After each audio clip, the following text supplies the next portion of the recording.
Assalamualaikum warahmatullahi wabarakatuh. Shalom Bapak Ibu Guru hebat. Perkenalkan, nama saya Emiliana Rempe Ada SPD CGP Angkatan 7 Kabupaten Manokwari. Izinkan saya memaparkan jurnal refleksi dwi mingguan modul 1.1 tentang pemikiran KHD. Jurnal refleksi dwi mingguan. Di sini saya menggunakan model 4P.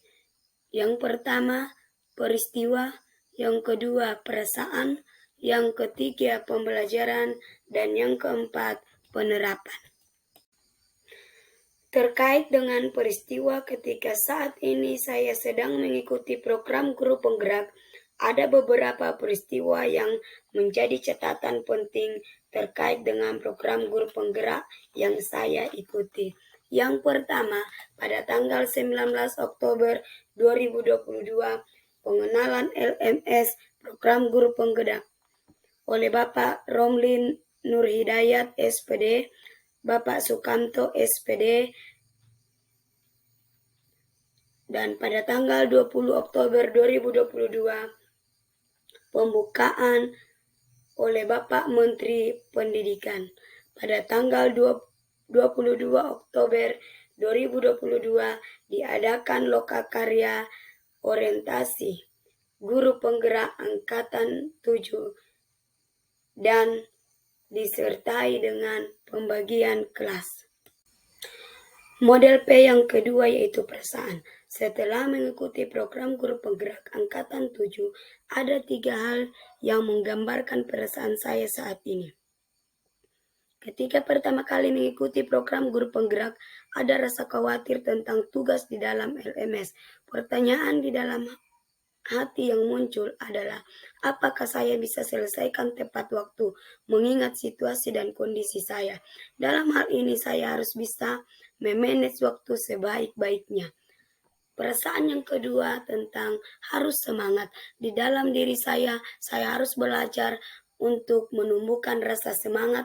Dan yang ketiga tentang rasa komitmen di dalam hati, sehingga tugas itu boleh selesai dengan baik dan tepat waktu. Yang ketiga yaitu pembelajaran.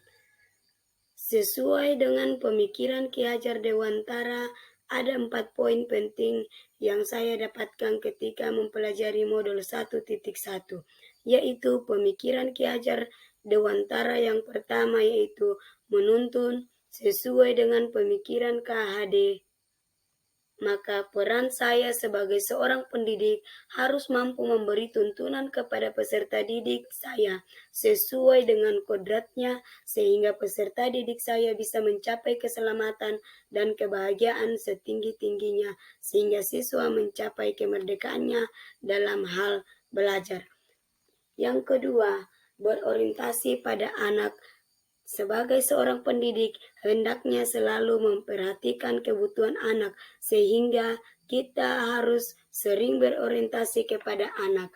Yang ketiga yaitu budi pekerti. Saya harus menjadi pendidik yang selalu menanamkan nilai-nilai budi pekerti yang baik buat peserta didik saya, menjadi guru yang bisa dicontoh oleh peserta didik saya.